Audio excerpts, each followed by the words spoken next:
Benvingudes i benvinguts novament a Xarxa MOC. Avui ens acompanya Ramon Ferrer. Ramon Ferrer és l'actual president de l'Acadèmia Valenciana de la Llengua. Ostenta aquest càrrec des de l'any 2011, però l'avala tota una trajectòria d'evolució professional. Llicenciat en Geografia i Història per la Universitat de València l'any 1970, on 2 anys més tard rebé el títol de doctor en Història. Ha combinat la docència amb altres ocupacions públiques i té al darrere una dilatada obra que versa sobre comerç medieval valencià, repoblació, institucions, minories o toponímia, com ara el llibre del repartiment del Regne de València o documents i dades per a un estudi toponímic de la regió valenciana. Precisament la pregunta que volem plantejar a Ramon Ferrer avui està relacionada amb l'Acadèmia Valenciana de la Llengua. Senyor Ramon Ferrer, quin paper exerceix l'Acadèmia Valenciana de la Llengua i quines línies de treball té marcades? Hola, Gai. L'Acadèmia Valenciana de la Llengua és una entitat de la Generalitat creada en el 2002 que fou aprovada per les Corts, que en l'actualitat té 21 membres, que se regeix per una Junta de Govern i per un ple que és total. Se regeix per 2 elements molt clars manats per les Corts i és una, el que és la normativa del valencià i en segon lloc velar per l'ús i foment del valencià. Per lo que pertoca a la primera part, és dir, el que és la normativa, s'està treballant des de l'Acadèmia en el que són 4 seccions i 5 comissions. En elles s'estructura tota una sèrie d'elements normatius, com pot ser ja obres fetes, com és el diccionari, que en aquests moments estem acabant, el diccionari normatiu, ja s'ha fet i s'ha publicat el diccionari de pronúncia i ortogràfic, la gramàtica normativa. Hem acabat ja i anem a publicar la gramàtica bàsica, així com una sèrie d'elements que pertoquen a tot el que és la llengua, com pot ser els diccionaris, els vocabularis, etc. En definitiva, una 50ena d'obres que estan al voltant de tot el que és la dinàmica de la normativa. En quant a el que és l'ús i foment del valencià, la dinàmica és molt més ampla. És molt més ampla i té una sèrie de sectors diferents. En principi, tot el que és una gestió directa, l'Acadèmia té una participació, per exemple, en l'escriptor de l'any. Anualment fem un escriptor que ja mort ja fa com a mínim 10 anys i al voltant d'ell se fa una sèrie d'exposicions, conferències, se publiquen obres seues, se publiquen estudis sobre ell, etc. Una altra cosa és l'ajuda que tenim a 70 municipis de la Comunitat Valenciana en el que tenim a Viva, que és l'obra de promoció del valencià, junt en la Generalitat. És una tasca impressionant. Per una altra banda, tenim tot el que és els lectorats de l'estranger, una sèrie d'universitats on tenen càtedres de llengua i cultura valenciana. En aquest cas, concretament, tenim en Anglaterra tenim Cambridge, en França tenim Amiens i en Itàlia tenim Turí, on se fa llengua i literatura valenciana. I, a banda d'això, una altra sèrie d'activitats que són directes amb les altres acadèmies, com per exemple, una cosa curiosa, en l'Acadèmia Asturiana hem col·laborat en la publicació de la traducció a l'asturià del Tirant lo Blanc.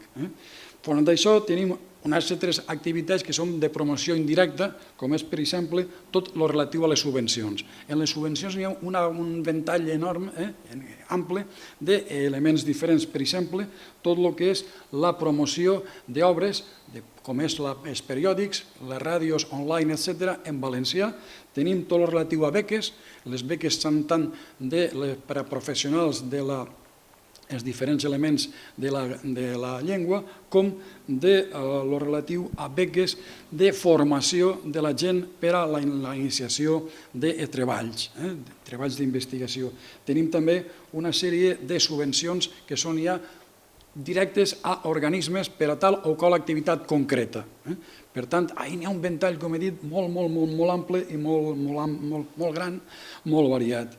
Després tenim una sèrie d'elements que diríem que són de promoció indirecta, com és, per exemple, el patrocini amb la televisió valenciana, patrocini que abarca obres, per exemple, com Trau la llengua, que l'hem subvencionat, o lectura .303, o elements com tot el relatiu a una normativa que se fa tots els anys, que és un documental de l'escriptor de l'any.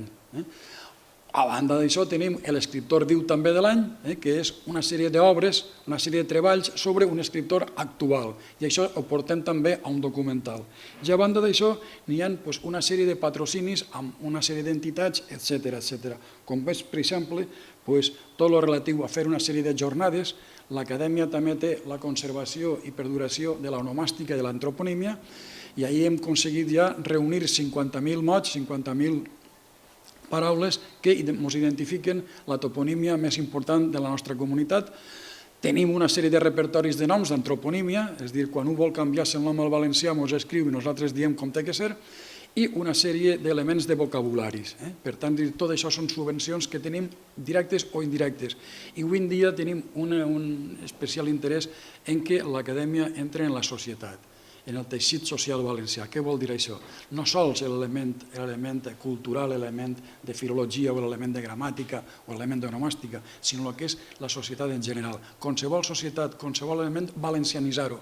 I tenim una sèrie de convenis que hem fet en aquestes societats amb les quals nosaltres els ajudem que tinguin, per exemple, la pàgina web en valencià, els problemes que tinguin de traducció els resolem nosaltres, etc.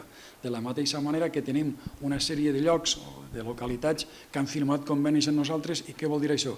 Que, per exemple, quan se fa l'escriptor de l'any, una de les coses que és les exposicions que diem itinerants, és a dir, una xicoteta exposició que va per als pobles, se complementa per conferències. Aquests pobles tenen garantit el que se vagi allí, que se facin conferències, etc.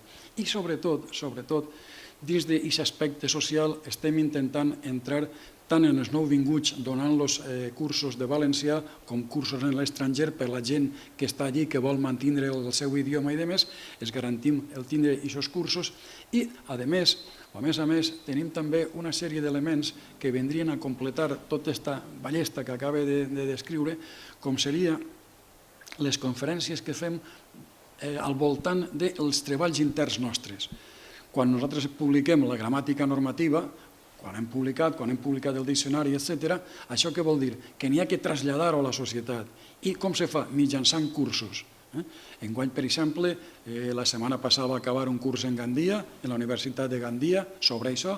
El mateix estem fent jornades de la ràdio i el valencià, etc. En el CEU, és a dir, en tots els convenis que tenim en totes les universitats valencianes, totes, tant públiques com privades, tenim convenis per aportar la nostra aportació a la cosa del valencià. Des d'aquesta perspectiva és com treballa l'acadèmia, internament en aquestes seccions i comissions i externament en tots aquests convenis, en totes aquestes subvencions, en totes aquestes incorporacions a la societat.